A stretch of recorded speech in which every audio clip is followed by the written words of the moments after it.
Next, we move on to Aeschylus. Aeschylus was born in 525 BC and died in 456 BC, and he was he was the first of the ancient Greek dramatists. Uh, and he is often described as the father of tragedy, and it was he who uh, gave the dramatic tradition, or he it was he who emerged the art of tragedy to great heights, and of poetry and theatrical power. And now, Aeschylus has written about 70 to 90 plays, and out of this, only 6 or 7 of his plays have survived. And he is regarded as the earliest of the three great Greek writers of ancient Greece. I mean, three great ancient tragedians, Greek tragedians of ancient Greece, and so the first of them is, of course, Aeschylus, second is Sophocles, and third is Euripides. And even Aristotle has said that Aeschylus has contributed much to the growth of drama as a literary genre, because it was he who added more characters in plays, and his characters spoke to each other and not just to the chorus. So all these were new styles and techniques that were introduced into drama. Earlier in drama there was only a single character, and it was like a monologue, but with Aeschylus you find dialogues, you find conversations, characters conversing with each other, sharing ideas with each other, just as we do it in real life. So this made it more realistic, more identifiable, etc. We see that the roots of theatre or the roots of drama goes back to ancient Greece, and in during the ancient times, during the 6th or mid 3rd century BC, we see that there were some ritualistic and religious festivals for god Dionysius. Dionysius was the god of wine, of fertility, etc. And during the this religious festival, there were comedies, tragedies, etc. that were staged, and Dionysius was also considered as the patron god of arts, and he could they believe that the god Dionysius could endow them with divine creativity. And this festival of Dionysius, it took place in Athens, and it was a 5-day festival during the springtime. And during the first day, the Greeks, they had held a procession honoring Dionysius, in which all the citizens participated. And in the second day, there will be choral songs, and on the last 3 days of the festival, the actors performed tragedies, or comedies, and even satyr plays. Satyr means satire or mock heroic tragedies, that is satyr, SATYR. And and during these festivals, competitions were organized and prizes were distributed to playwrights and actors. And these three great dramatists, like Aeschylus, Sophocles, and Euripides, they all participated in all these competitions, and they were the top excelling dramatists of the time. And the out of the as I told, out of the 70 and 90 plays written by Aeschylus, only 6 to 7 of them survive. And in that, the plays named the Persians, the Suppliants, Prometheus Bound, then Orestia. That's a trilogy of Greek tragedies, and in that trilogy, we see three plays: Agamemnon, Libation Bearers, and Humanides. So these are the six plays that survive. One more play is set to be extant, and that is Proteus. Proteus. So and Aeschylus was not focusing on the very conventional themes of love and passion, but he was mostly focusing on theology and very serious aspects of human life and justice. And he also developed the dramatic element in his plays, and we can see that his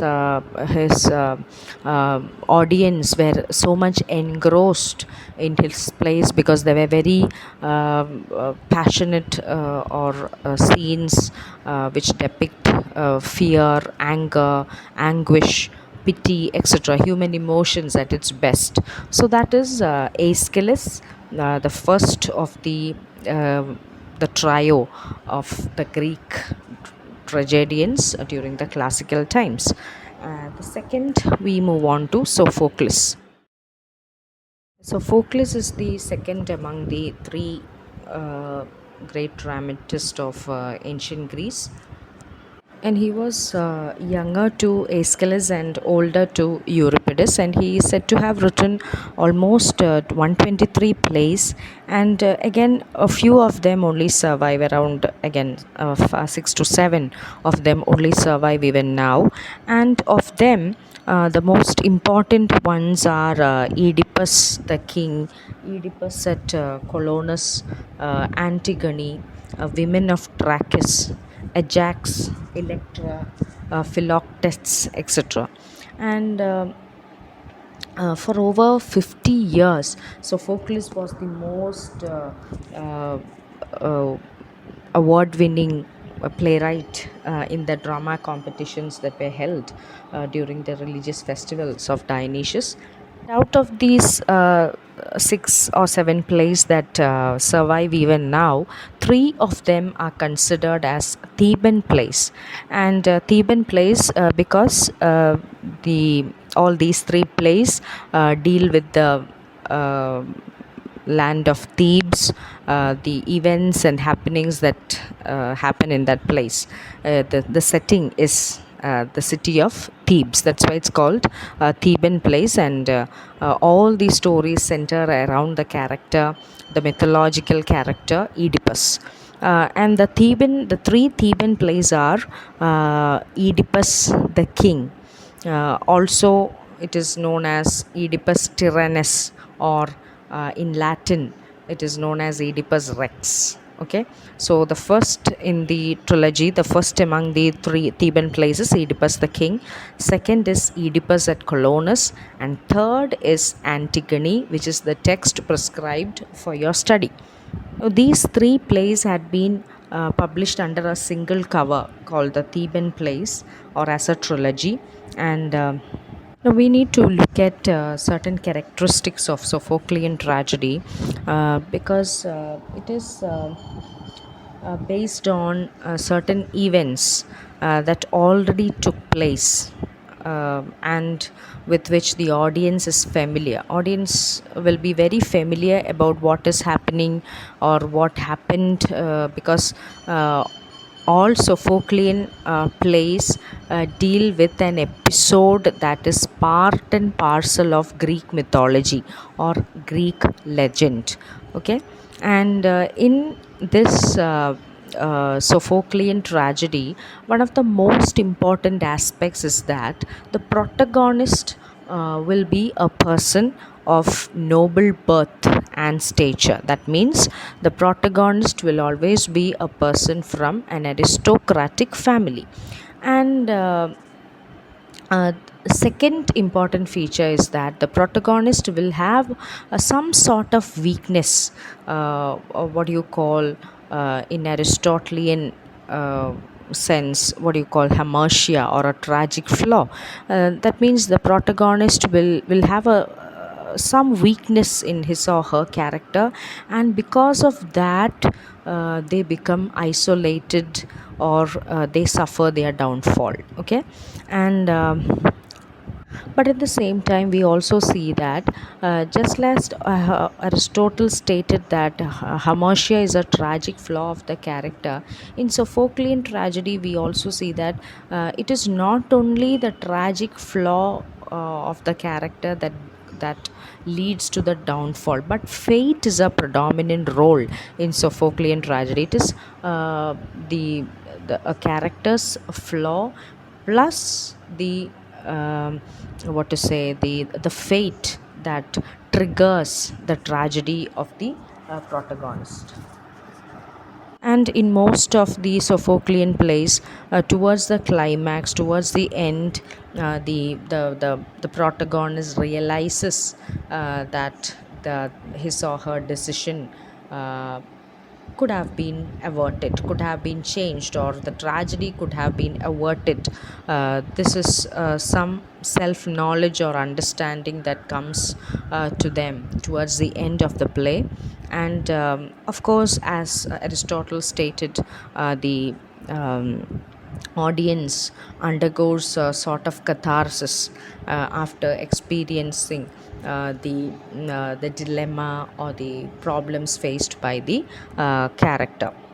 Okay, and and the time period, they follow the unity of time, place and action, because there's no shift of location, I mean from one country to another, or anyway, and there's the time frame is usually one day or 24 hours, and the action, the main action, there won't be any other subplots, etc. So these are the chief characteristics of Sophoclean tragedy. Now, also in Sophocles, we see that he was trying to convey the social, political, and cultural aspects of ancient Greece through his plays.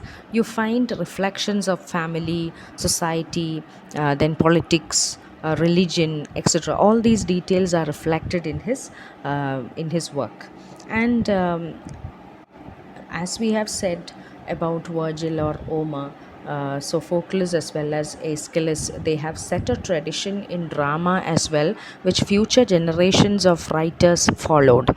And even Shakespeare, other contemporaries, other great dramatists, tragedians, all of them seem to have closely observed and followed the traditions put forth by these dramatists. And another very interesting contribution by Sophocles is that during that period, there was not much stage settings, but it was Sophocles who introduced some scenic paintings as the backdrop of the stage, so that the audience can imagine it to be a palace or a garden or whatever. So that was a thing that was very first introduced by Sophocles. And also the chorus, the number of members in chorus, that was enhanced, that was increased to 12 to 15 members by Sophocles. Earlier there was one or five, or very few of them, but it was Sophocles who increased the size of the chorus from 12 to 15. So that is about Sophocles. Third and perhaps the most influential of the trio is Euripides, and he was born in Athens around 1485, and he's said to have written around 90 plays, and out of them 19 seem to have survived. And in his plays you find that he probes into the darker side of human life. Now, his plays depict a sort of very rationalistic approach about life, because through his plays he questions many of the mythological stories or legends that is there in Greek tradition. And he apparently rejected the gods because he depicts them as irrational or petulant, or what to say, as irresponsible, not interested in divine justice. Not gods are represented as very selfish and irresponsible. And you also see that you don't see any larger than life characters in Euripides, and he depicts people who are down to earth, who contains all the flaws and follies of life. They are ordinary human beings who struggle to survive in life, who come across many contradictions and difficult situations in life. So this is the sort of characterization that you find in Euripides. You don't find any godlike characters or godlike situations much in Euripides. Then another very interesting thing about Euripides is that you see many strong, complex female characters in his tragedies, and women in his tragedies are at the same time victims as well as avengers. So feminist theorists seem to be too fond of Euripides' plays, and one of the best works by Euripides is Medea, in which he expresses the idea of feminism and reveals the woman as intelligent and courageous.